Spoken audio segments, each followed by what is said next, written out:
Normalnie to było jak na amerykańskim filmie.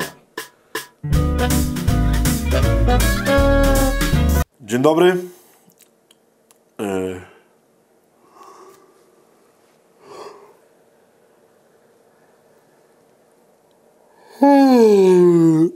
Dzień dobry. Witam bardzo serdecznie po raz kolejny, nie wiem czy już ostatni, czy przedostatni, ale już końcóweczka z Colorado. Moi drodzy, skoro jestem w Stanach Zjednoczonych od jakiegoś tam czasu, no to też przydałoby się przecież trochę historyjek o Stanach Zjednoczonych, nie? I teraz będzie historyjka jednocześnie prawdziwa, jednocześnie taka, no, będzie to ciekawe. Otóż, no, głupio się przyznać, ale no zostałem tutaj również złapany przez policję. Jechałem tutaj kiedyś samochodem w Stanach i to było już dosyć późnym wieczorem, a w sumie to późną nocą. No, troszeczkę tam przekroczyłem prędkość i rzeczywiście mnie tutaj hycnął jakiś policjant. I muszę wam przyznać, że przeżyłem chwilę grozy. Dlatego, że ten policjant zrobił coś, co widziałem już nieraz na amerykańskich filmach i się okazało, że to jest w ogóle prawda.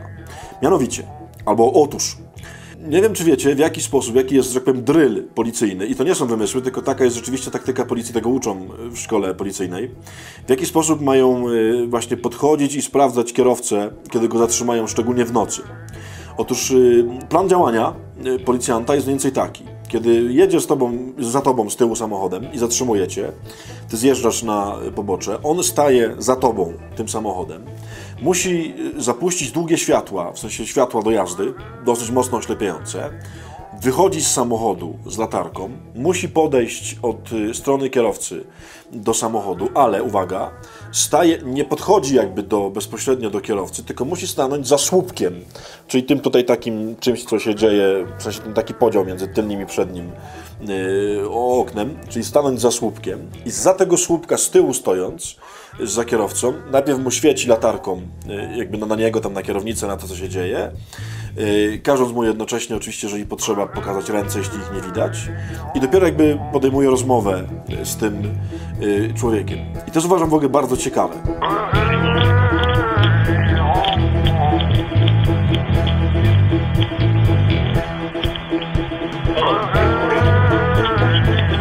Przyznam szczerze, że jak tego doświadczyłem, bo właśnie tak było, kiedy mnie zatrzymano, no to ciary są niezłe. W sensie, no bo to jest takie, że nie jak w Polsce, nie, że zawsze stoją z przodu, cię zatrzymają i widzisz, o co chodzi, tylko coś tam ci z tyłu mruga, zatrzymujesz się, widzisz gościa tak zupełnie w cieniu jakoś tam z tyłu, tą latarką ci świecą, no jest niezły dreszczyk. Muszę przyznać, że było fajnie. Było fajnie. Dlaczego tak robią? Pomysł oczywiście polega na tym, żeby stworzyć policjantowi jak najbezpieczniejszy sposób podejścia do ewentualnego zagrożenia, nie? Czyli ma stanąć z tyłu, czyli chodzi o to, że gdyby... i świecić na ręce kierowcy. Czyli gdyby się okazało, że kierowca ma coś w rękach, na przykład pistolet, no to on właśnie świecąc z tyłu zobaczy ten pistolet. A nawet gdyby, nie wiem, nie zobaczył albo coś tam, to kierowca, żeby strzelić do policjanta, no to musi się obrócić, co już w ogóle jest dosyć trudne, i wyciągnąć pistolet w tamtą rękę. Mało tego, jeśli się bardzo obróci, jeśli policjant stoi dobrze z tyłu, to go oślepią jeszcze te światła z samochodu policjanta, z policyjnego samochodu, które on tam specjalnie właśnie ustawił zawsze tak trochę z boku, żeby świeciły bezpośrednio w tą stronę, no żeby go jeszcze oślepić. I ja w ogóle myślę, że to jest ekstra.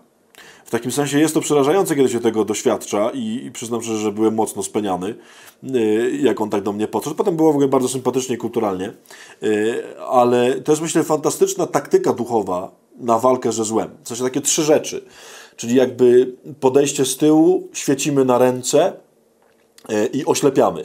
W sensie na czym miałaby polegać walka duchowa w taki sposób? Po pierwsze, jak się zmagasz z jakimś złem, to weź nie łaź z tym złem w bezpośrednią po prostu konfrontację twarzą w twarz, nie? My tak mamy czasem, że wiemy, że mamy jakieś tam grzechy, jakieś pokusy i tak jakby wchodzimy w jakąś pokusę i mówimy, no to tam trochę tylko wejdę i potem powalczę, nie?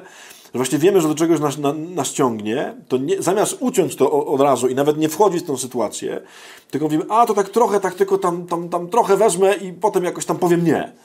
Oczywiście jak się wpakujesz w bezpośrednią konfrontację ze złem, no to cię uszczeli. Uwaga, pierwsza rada z amerykańskiej policji. Nie podchodź bezpośrednio do walki ze złem. Stań z tyłu, stań w odległości. Zobacz to zło z dużego dystansu, a nie ładuj się od razu w walkę. Druga rzecz. Poświeć tam na ręce, czyli mówiąc krótko, zobacz, co ci zagraża. Moi drodzy, ja nie wiem, czy ja to kiedyś już mówiłem, czy nie mówiłem. Tego chyba nie było w 5 minutkach, ale gdzieś tam to pewnie już mówiłem. Każde nasze zło ma, że tak powiem, jakieś źródło, skądś się bierze. I jakby nie chodzi o to, żeby zobaczyć lecącą kulę, bo to już jest za późno, jak już kula leci.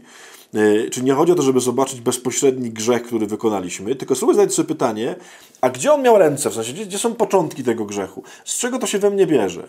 Bardzo często różne nasze grzeszne zachowania, grzeszne czyny są wzięte z czegoś, na przykład, nie wiem, z zazdrości albo ze złego patrzenia na siebie. I dopóki nie powalczymy z zazdrością albo ze złym patrzeniem na siebie, to konkretne czyny, które wychodzą z tych postaw, z nimi walka jest bezsensowna. Czyli popatrz na ręce, popatrz, co tam się dzieje. I wreszcie trzecia rada, oślep to zło czym? Ewangelią, byciem z Panem Bogiem, byciem z dobrymi ludźmi, sakramentami, czyli oślep zło dobrem. Im więcej w Twoim życiu będzie kontaktu z Panem Bogiem, czyli oślepiającego światła, im więcej będzie bycia z dobrymi ludźmi, im więcej będzie sakramentów, im więcej będzie dobra, które będziesz czynił, im więcej będzie, no właśnie, oślepiania czymś przeciwnym złu, tym zło będzie traciło orientację. Tym zło bardziej będzie traciło rozeznanie, gdzie to w ogóle ono jest, bo można je oślepić w taki sposób. Zdanie na dzisiaj, myślę, że takie chciałbym, żeby było takie jak ten strzał, takie bezpośrednie, jak oślepiające. Pierwszy list świętego Jana z 1 rozdziału. Chodzimy w światłości. Tak po prostu. Chodzimy w światłości. Cały dzień dzisiaj to zdanie nam towarzyszy i spróbujmy pomyśleć o tych taktykach amerykańskiej policji w sprowadzaniu kierowców. Czy przypadkiem nie warto by tych taktyk zastosować do naszej walki ze złem? A jestem przekonany, że warto.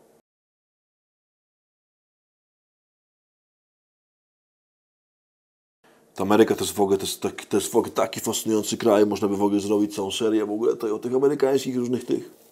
Ja to w ogóle lubię Amerykę najbardziej dlatego, że to jest kraj, w którym wszystko jest we właściwym rozmiarze. Doświadczyłem tego, byłem pół roku temu na Florydzie, w Miami i nie miałem żadnych tych spodenek krótkich, bo to było zaraz po tym, jak mi ukradli plecak na pielgrzymce, nie miałem w ogóle nic. I pojechałem do Targetu, takiego ichniejszego Tesco, nie, żeby sobie kupić spodenki. Słuchajcie, nie wierzycie. Taki wielki market, nie? Wybrałem sobie 4 pary spodenek, poszedłem je przymierzyć. Słuchajcie, to jest jedyny kraj na świecie, gdzie 3 pary były na mnie za duże.